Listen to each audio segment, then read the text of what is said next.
आप सभी का स्वागत है अपने YouTube चैनल क्लास 12th अड्डा पर। आज मैं आपका फ़िज़िक्स का लेक्चर स्टार्ट कर रहा हूँ NCERT पर। तो आपका फ़िज़िक्स में जितना भी लेसन है आपके पूरे कंप्लीट कराए जाएंगे NCERT लेवल पर। और आप सभी का MP बोर्ड का जो NCERT लेवल है फ़िज़िक्स में वो पूरा सॉल्व करवाऊँगा हिंदी मीडियम वालों के लिए। इसलिए हम फिजूल की बातें बंद करते हैं। आपके लिए सबसे पहले करते हैं अध्याय 1 जिसे कहते हैं विद्युत आवेश और विद्युत क्षेत्र। इसका डेफिनेशन क्या है? विद्युत लेसन का नाम क्या है पाठ का? विद्युत आवेश और विद्युत उसका क्षेत्र, विद्युत आवेश उसका क्षेत्र या क्षेत्र, है ना। तो सबसे पहले विद्युत किसे कहते हैं? पहले नंबर आपको ये हमने पूरा लिख दिया है। यदि किसी को स्क्रीनशॉट लेना चाहते हैं तो स्क्रीनशॉट ले लेना, लेकिन सबसे पहले आप लोगों को बेसिक समझाना है कि विद्युत होता क्या है, विद्युत है क्या। विद्युत एक इलेक्ट्रिसिटी है। इलेक्ट्रिसिटी बोले तो हमारा जो विद्युत है, जो जैसे अपने में धारा आती है, विद्युत धारा आती है, तो उसमें कोई ना कोई आकर्षण रहता है। ऐसे ही क्या है, जब किसी पदार्थ में कोई वस्तु को आकर्षित करने का जो गुण पाया जाता है उसे क्या कहते हैं? आकर्षण गुण को ही क्या कहेंगे? विद्युत। ठीक है ना। तो जैसे हमें किसी वस्तु को हम रगड़ रहे हैं, जैसे हमने किसी वस्तु को लिया, उसको हमने रगड़ा, तो उसमें क्या हो जाता है? कोई ना कोई आकर्षण बल पाया जाता है, उसको आकर्षित करने का क्या पाया जाता है? कोई ना कोई गुण पाया जाता है। जैसे हम क्या कहते हैं? विद्युत कहते हैं। जैसे कि आपने देखा होगा, आप लोग कई बार नोटिस भी कर चुके हैं कि जैसे हम अपने बाल में कोई कंघी से अपने बाल करते हैं ना, जब हम उसे सूखे बालों पर या ऐसे अपने बालों पर तेल मेल लगाकर अपन करते हैं, तो छोटे छोटे अपन जब कागज़ के टुकड़े रख देते हैं, उनको पास में यदि कंघी को करके बालों से रगड़ने के बाद उसे कंघी को अपन जब कागज़ के पास ले जाते हैं तो कागज़ के जितने भी टुकड़े रहते हैं उसमें चिपक जाते हैं। छोटे छोटे टुकड़े क्या हो जाते हैं? उसमें कंघी में चिपक जाते हैं। ये क्या है? एक आवेश। एक प्रकार से क्या है, उसमें विद्युत चला गया। क्या हो गया? उसमें इलेक्ट्रिसिटी चली गई। इलेक्ट्रिसिटी एक प्रकार से जितने भी आकर वो जो कागज़ के टुकड़े थे वो सारे के सारे कंघी में चिपक गए, तो एक प्रकार से वो क्या हो गया? विद्युत हो गया, विद्युतमय हो गया है। ठीक है ना। तो सबसे पहले विद्युत की परिभाषा क्या हो जाएगी? किसी पदार्थ की वह ऊर्जा, किसी पदार्थ की वह ऊर्जा जिसके कारण किसी पदार्थ में आकर रगड़ने पर उसमें क्या हो जाता है? आकर्षण का गुण पाया जाता है। जो उसमें क्या आ गया? किसी चीज़ को अपन ने रगड़ा, उसमें क्या हो गया? आकर्षण करने का गुण आ गया, उसे ही हम क्या कहेंगे? विद्युत कहते हैं। एक प्रकार से इलेक्ट्रिसिटी कहते हैं। ठीक है। अब इलेक्ट्रिसिटी आपको विद्युत का समझ में आ गया। अब विद्युतमय किसे कहेंगे? यदि विद्युत किसी पदार्थ में आ गई, उसी पदार्थ को क्या कहेंगे? अपन क्या कहेंगे? सबसे पहले विद्युन्मय कहेंगे, है ना। विद्युन्मय कहेंगे या आवेशित पदार्थ कहेंगे, जिसमें पदार्थ में विद्युत आवेश आ गया। यदि किसी पदार्थ में विद्युन्मय का जो गुण आ गया उसे हम क्या कहेंगे?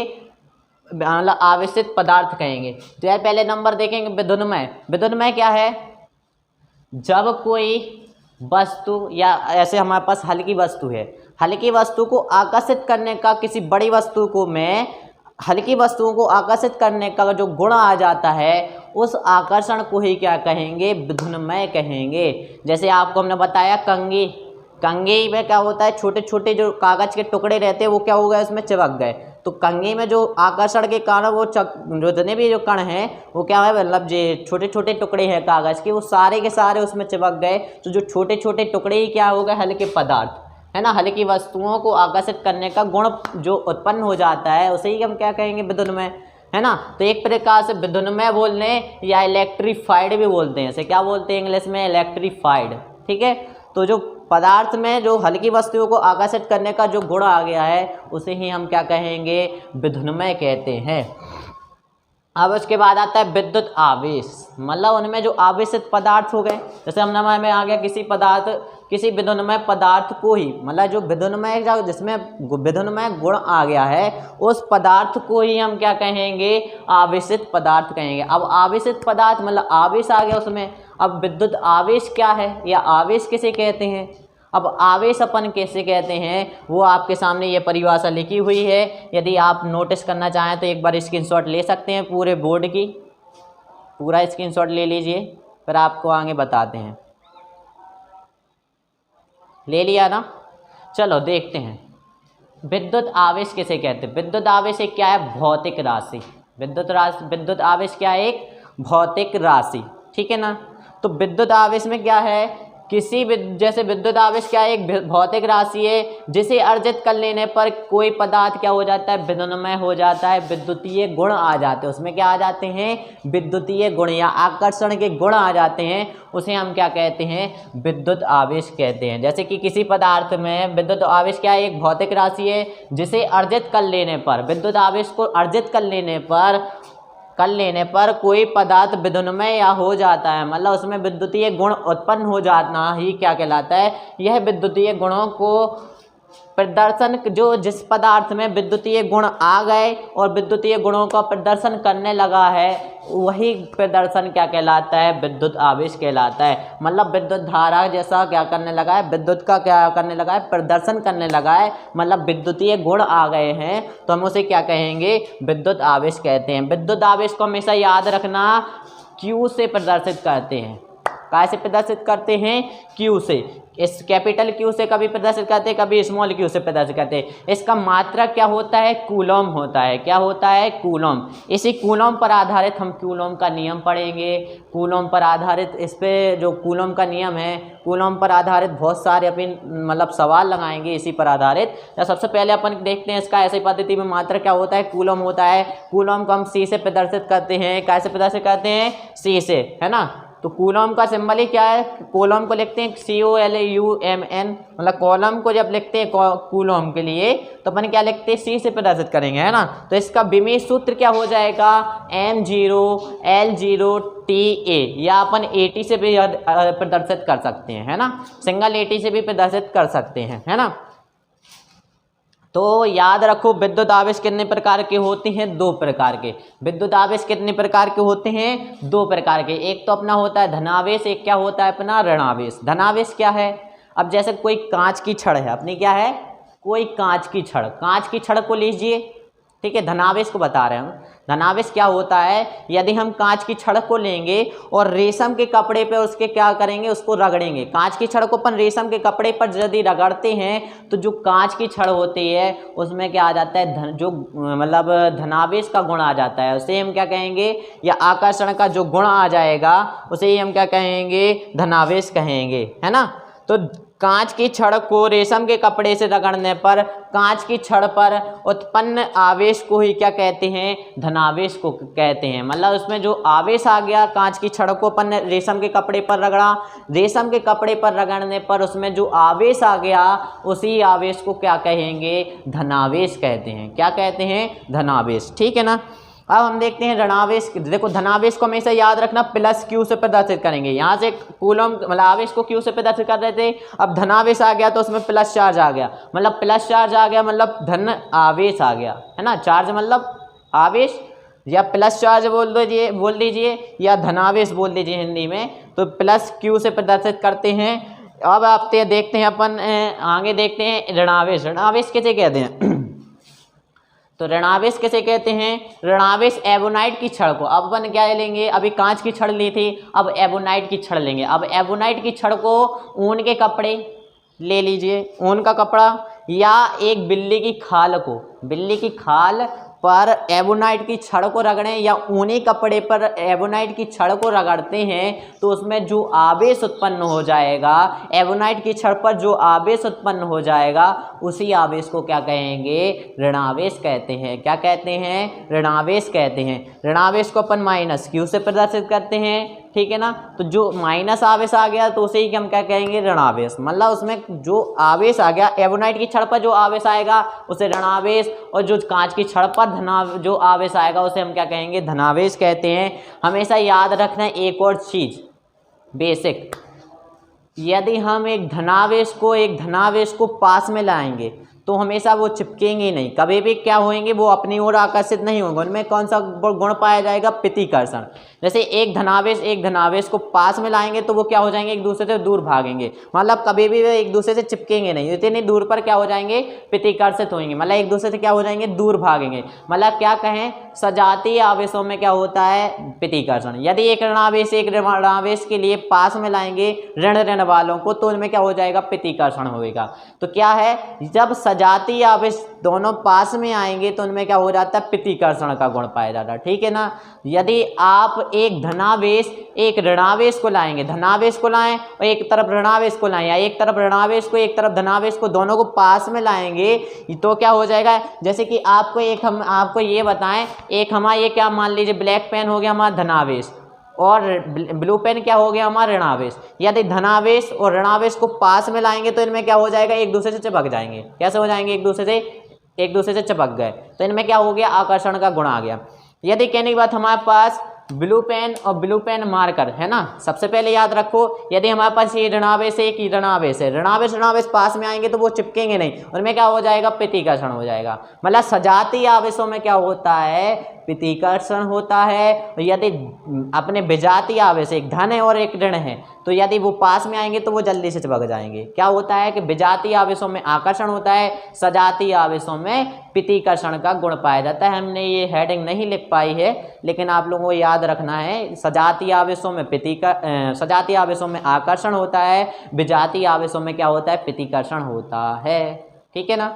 अब कभी भी ये भूलना नहीं कि किनमें मतलब क्या होता है, धनावेश क्या है, धनावेश को धनावेश के पास लाएंगे तो क्या हो जाएगा, प्रतिकर्षण, ऋणावेश को ऋणावेश के पास लाएंगे तो प्रतिकर्षण। यदि धनावेश और ऋणावेश को पास में लाएंगे तो उनमें आकर्षण होता है। यदि ऋणावेश और धनावेश को पास में लाएंगे तो क्या हो जाएगा, उनमें आकर्षण बल पाया जाएगा। ठीक है ना। तो बल को ही, आकर्षण क्या है, एक प्रकार से बल है, प्रतिकर्षण क्या है, एक बल है। ये बल ही हैं जो एक दूसरे को पास लाने का प्रयास करते हैं या एक दूसरे को दूर भगाने का प्रयास करते हैं, उसे हम क्या कहेंगे, आकर्षण, प्रतिकर्षण बल। ठीक है। अब देखते हैं हम आगे दूसरे, देखते हैं कि अब हमने पहले आपको बता चुके थे विद्युत सजातीय आवेशों में और विजातीय आवेशों में आकर्षण, विजातीय आवेशों में आकर्षण, सजातीय आवेशों में प्रतिकर्षण, ये आपको हम बता चुके थे ना। तो ये हमने आपको एडवांस में अलग छोड़कर ऊपर से लिख दिया हमने। ये आप देख लीजिए, सजातीय आवेशों में क्या होता है, प्रतिकर्षण पाया जाता है और विजातीय आवेशों में आकर्षण पाया जाता है। ये आप लोग नोट डाउन कर लीजिए, लिख लीजिए। ठीक है।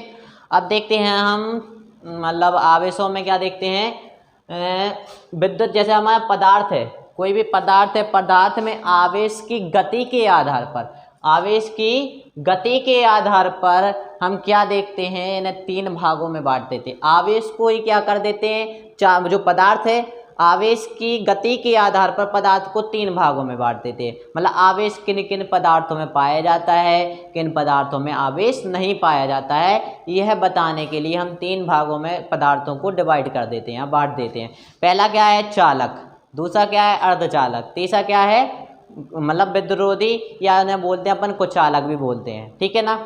तो चालक क्या है, जिनमें इलेक्ट्रिसिटी आ गई या विद्युत का क्या हो गया, गुण पा गया। मतलब एक प्रकार से चालक मतलब कंडक्टर मतलब जो अपने चलाने के लिए, जिनमें आवेश का प्रवाह हो जाए, विद्युत धारा का प्रवाह हो जाता है, इलेक्ट्रिसिटी प्रवाहित हो जाती है, ऐसे पदार्थों को क्या कहते हैं, कंडक्टर या अपन बोलते हैं चालक कहते हैं। ठीक है ना।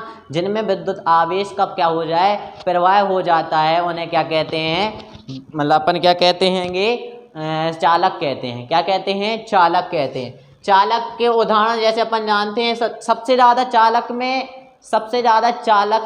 चालक का गुण किन में पाया जाता है, मतलब सुचालक का सबसे ज़्यादा गुण किन में पाया जाता है, चांदी।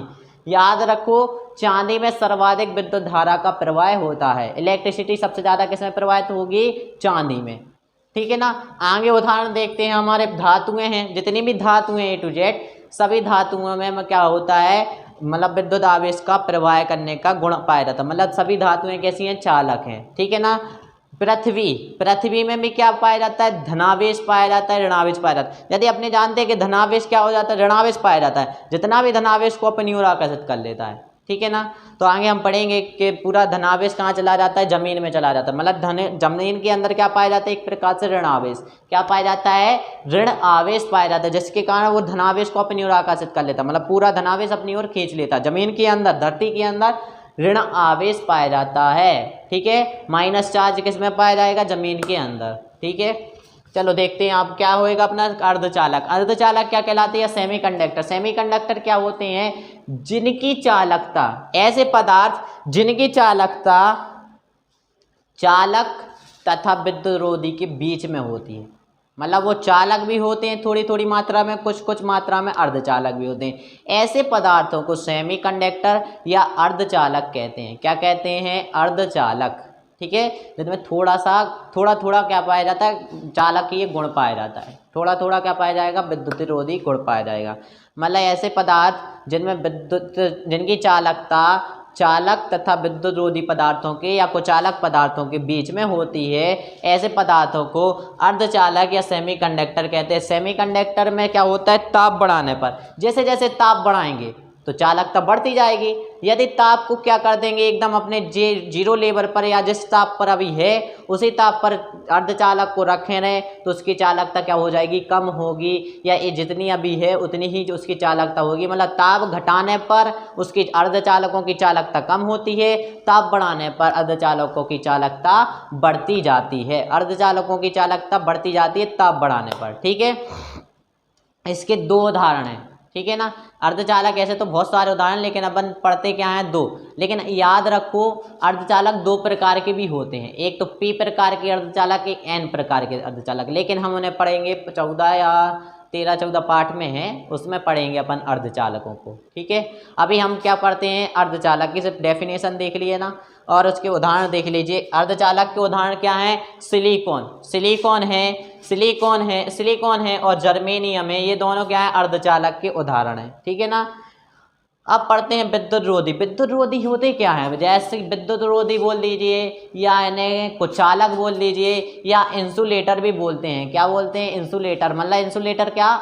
जिनमें विद्युत धारा का प्रवाह नहीं होता, या विद्युत आवेश का, जिनमें बिल्कुल भी विद्युत आवेश का प्रवाह नहीं होता है, ऐसे पदार्थों को क्या कहते हैं? विद्युतरोधी कहते हैं। क्या कहते हैं? विद्युतरोधी या इंसुलेटर कहते हैं, या कुचालक कहते हैं।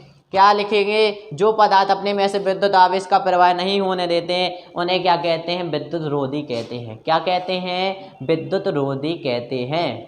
ठीक है, या कुचालक कहते हैं, इंसुलेटर बोलते हैं। ठीक है, तो इसके उदाहरण क्या हो जाएंगे? जैसे लकड़ी में विद्युत धारा का प्रवाह होता है? नहीं होता है। अपन मतलब अधिकांशतः देखते हैं कि जब भी इलेक्ट्रिसिटी यदि किसी में लग जाए या अपन तार खींचना है तो अपन क्या करते हैं? हाथ से ऐसे डंडे पकड़ के अपन मार देते हैं, तो पूरा जो इलेक्ट्रिसिटी का तार रहता है वो अलग हो जाता है। मतलब लकड़ी में कभी भी धारा का प्रवाह नहीं होता है, उसमें कोई आवेश नहीं पाया जाता है।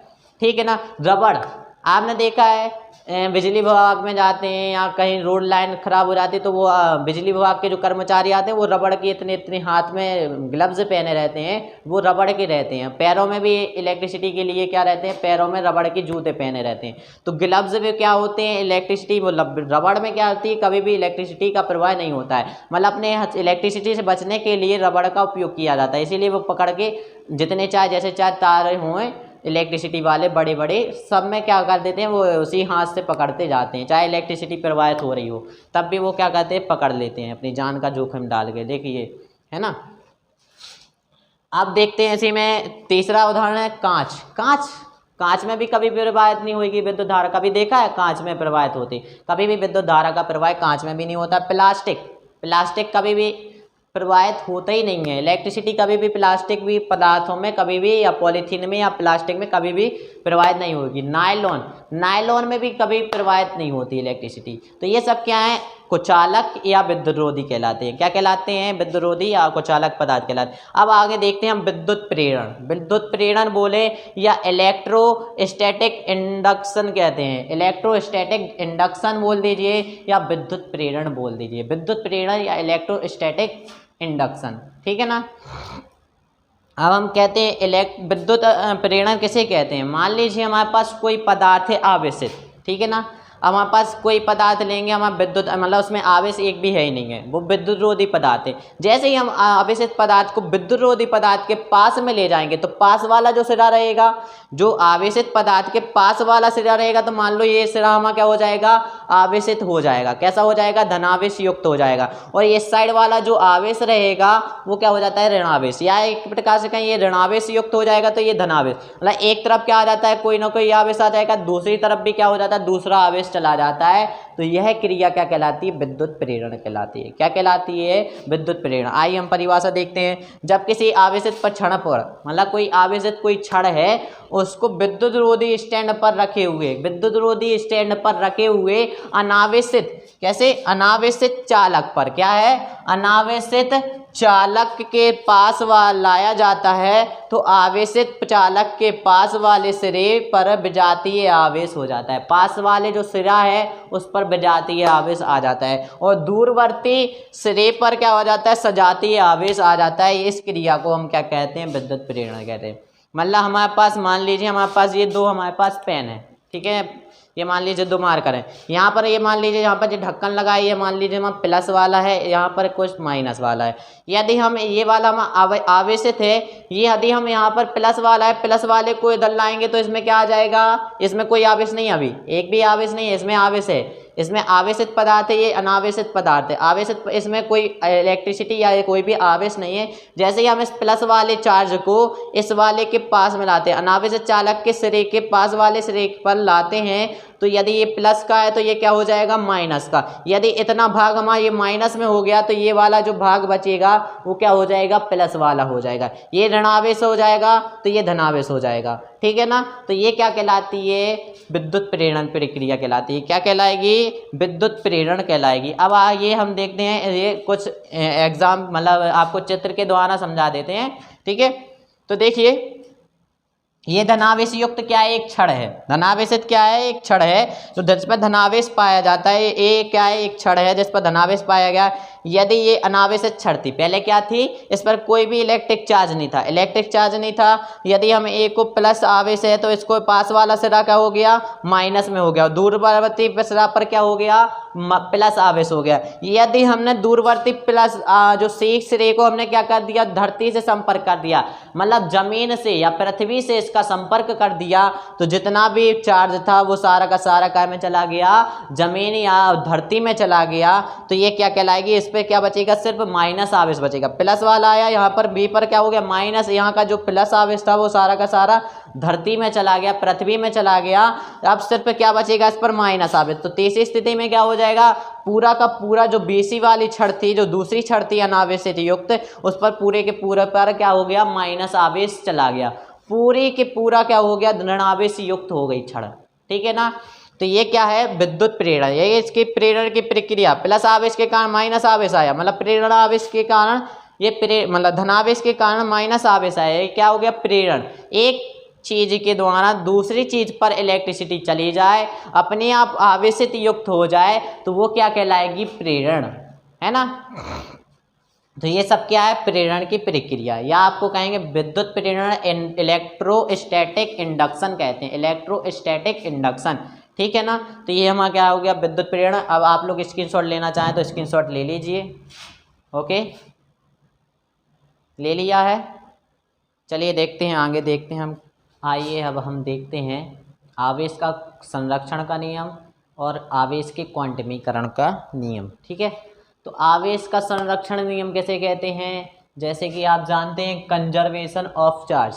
आवेश का संरक्षण बोलें या कंजर्वेशन ऑफ चार्ज बोलें, ठीक है। आवेश का क्वांटमीकरण क्या कहेगा? दूसरा नाम क्या रहेगा इंग्लिश में? क्वांटिजेशन ऑफ चार्ज, ठीक है ना। Quantisation of charge. आवेश का संरक्षण का नियम देखिए, अब नियम क्या कहलाता है? आवेश के संरक्षण का नियम, आवेश के संरक्षण का नियम क्या कहलाता है? किसी विलगित निकाय में या पृथक्कृत निकाय में, मान लो हमारा एक क्या है? एक निकाय है। मान लीजिए हमारा एक बोर्ड क्या है? एक निकाय है, ठीक है ना। ये हमारा कैसा है? विलगित, और एक क्या है? पृथक्कृत निकाय। इस पर कोई भी आवेश ना तो उत्पन्न हो सकता है, ना ही इस पर क्या किया जा सकता है, ना ही नष्ट किया जा सकता है, ठीक है ना। तो ये क्या कहलाता है? आवेश का संरक्षण का नियम, ठीक है ना। तो किसी विलगित निकाय में, किसी विलगित या पृथक्कृत निकाय में कुल आवेश क्या हो जाता है? संरक्षित रहता है, ठीक है ना। किसी विलगित निकाय में जो आवेश रहता है, कुल आवेश क्या रहता है? संरक्षित रहता है। इसे हम क्या कहेंगे? आवेश का संरक्षण का नियम, ठीक है। आवेश के संरक्षण का नियम। और या दूसरी भाषा में बोल सकते हैं, या ना तो आवेश को ना तो उत्पन्न किया जा सकता है, ना ही इसे नष्ट किया जा सकता है। यह क्या कहलाता है? आवेश का संरक्षण का नियम कहलाता है। क्वेश्चन आ सकता है आवेश के संरक्षण का नियम कैसे कहते हैं, लिखिए, ठीक है। दूसरा है या कंजर्वेशन ऑफ चार्ज। ठीक है, अब देखते हैं आवेश का क्वांटमीकरण, क्वांटिजेशन ऑफ चार्ज। ठीक है ना, तो आवेश का क्वांटमीकरण क्या कहलाता है? तो अपन क्या कहेंगे इसे, किसी आवेशित पदार्थ पर, क्या है, किसी भी आवेशित पदार्थ पर, मान लो ये एक क्या है, ये आवेशित पदार्थ, पूरा बोर्ड क्या है, एक आवेशित पदार्थ। इस आवेशित पदार्थ पर, या एक प्रकार से हम कहें ये क्या है, आवेशित पदार्थ। इस आवेशित पदार्थ पर आवेश की कुल मात्रा, ठीक है, आवेश की कुल मात्रा छोटे छोटे निकायों पर उपस्थित आवेश की मात्रा का पूर्ण गुणज होता है। ठीक है, जितने भी छोटे छोटे आवेश हैं, है ना, या इलेक्ट्रॉनों की जो आवेश है, इलेक्ट्रॉनों की आवेश के या मूल आवेश के ई के परिमाण का पूर्ण गुणज में होता है, या छोटे छोटे आवेश कह दो, या जो जो मूल आवेश हैं उनके पूर्ण गुणज में होता है। या हमारा क्या होगा, इसका पूरा आवेश, मान लो ये आवेशित पदार्थ है, इस आवेशित पदार्थ का जो आवेश का परिमाण है वो मूल आवेश के परिमाण का पूर्ण गुणज में होता है। इसे हम क्या कहते हैं, आवेश का क्वांटमीकरण या क्वांटिजेशन ऑफ चार्ज कहते हैं। इसे मान लीजिए हम किसी पदार्थ पर आवेश की मात्रा या परिमाण क्या है, आवेश का परिमाण कितना है, Q है, कितना है, Q है। ठीक है ना, Q बराबर क्या हो जाएगा, क्वेश्चन मतलब सूत्र क्या हो जाएगा, Q बराबर NE, क्या हो जाएगा फॉर्मूला, Q बराबर NE या सूत्र। ठीक है, Q बराबर NE। N क्या है यहाँ, E क्या है यहाँ पर, E मूल आवेश, क्या है, E कह दो मूल आवेश, या इलेक्ट्रॉन पर आवेश की मात्रा, इलेक्ट्रॉन पर आवेश की मात्रा बोल रही है या मूल आवेश बोल रही है, इसका मात्रक परिमाण कितना होता है, 1.6 × 10 की घात ऋण 19 कूलम होता है। 1.6 × 10 की घात ऋण 19 कूलम होता है, या सी से भी पता से, कूलम को सी से पता से कहते हैं।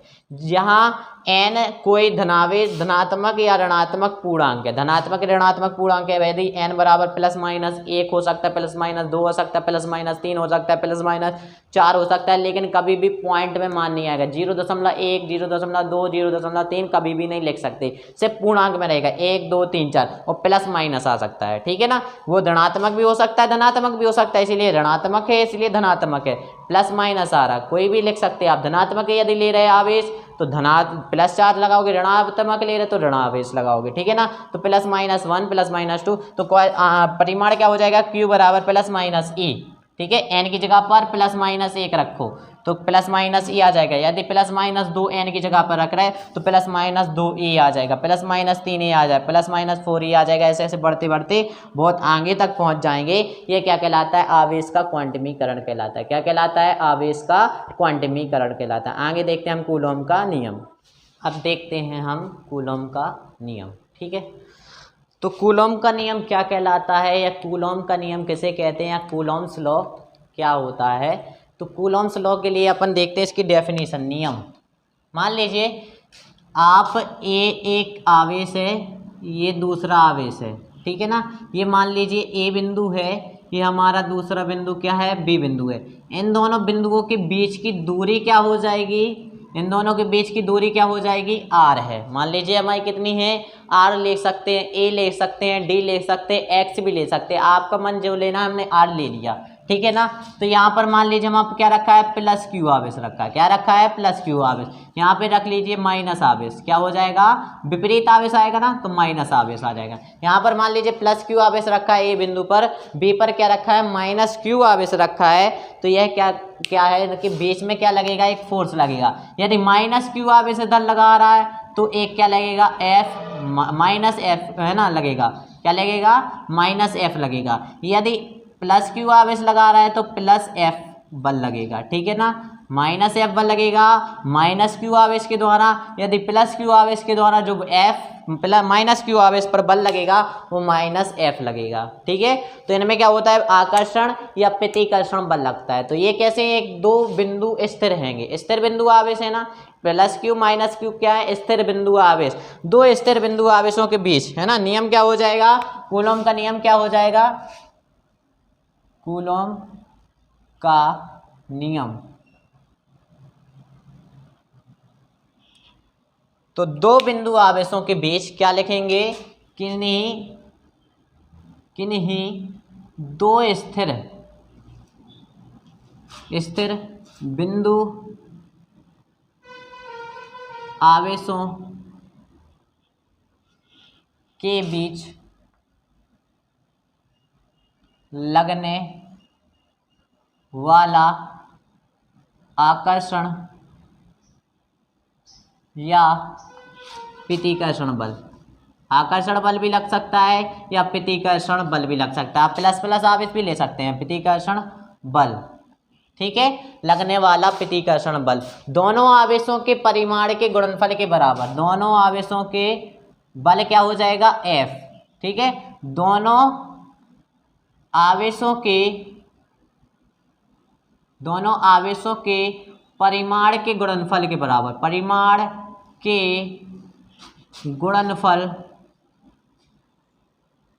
ठीक है, गुणनफल के समानुपाती। क्या होता है, समानुपाती या अनुक्रमानुपाती। समानुपाती तथा दोनों बिंदु आवेशों के बीच की दूरी r। दोनों आवेशों के बीच की दूरी क्या हो जाएगी, r। दोनों आवेशों के बीच की दूरी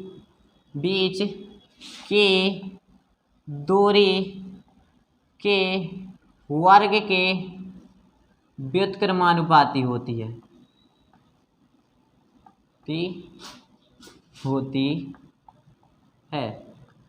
आप पेन और रजिस्टर लेके रखें, साथ में लिखते जाएं। ठीक है, तो ये क्या होता है, दोनों मतलब बीच की दूरी के वर्ग के व्युत्क्रमानुपाती है। मान लीजिए हम बल लगने वाला फोर्स क्या है, F। क्या है, F समानुपाती क्या हो जाएगा, दोनों परिमाणों के गुणनफल के समानुपाती, है ना, समानुपाती। तो मान लीजिए हमारा Q है और हमारा क्या है, Q है। मान लीजिए हमारा ये Q1 है, ठीक है, ये मान लीजिए हमारा Q2 है। ठीक है, तो हमने -Q या +Q ले सकते हैं या Q1 Q2 भी ले सकते हैं। ठीक है, या आप यहाँ पे लिख लीजिए, माना दो स्थिर बिंदु आवेश Q1 तथा Q2 हो तो, तथा, है ना, हो तथा दोनों के बीच की दूरी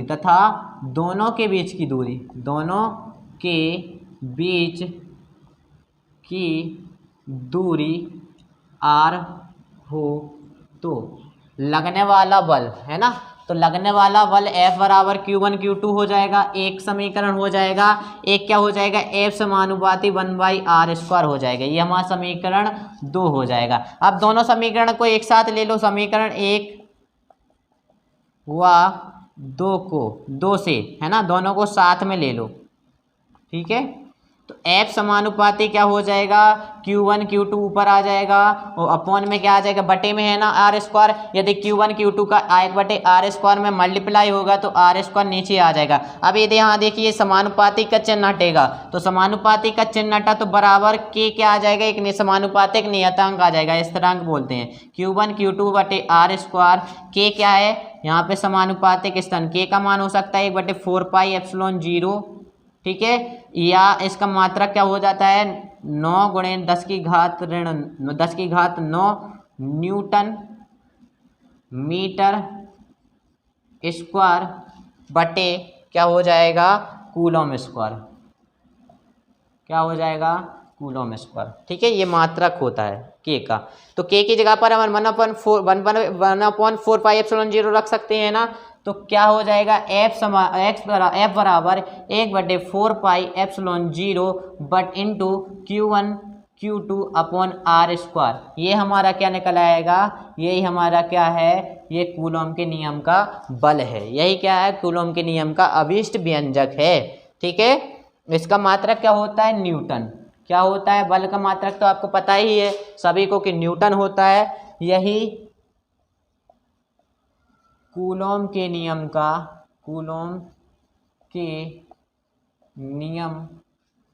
का अभिष्ट व्यंजक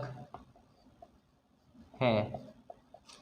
ठीक है ना, तो कोई दिक्कत किसी को, ये हमारा क्या है, कूलम का नियम। इतना ही सा लिख देना, इतना ही आएगा। कूलम का नियम कैसे कहते हैं, कूलम के नियम का व्यंजक लिखिए, तब आप लोगों को ये पूरा का पूरा आपको लिखना पड़ेगा। आप लोग स्क्रीनशॉट लेना चाहें तो स्क्रीनशॉट ले लीजिए, या लिखना चाहें तो लिख लीजिए, स्क्रीनशॉट ले लेना।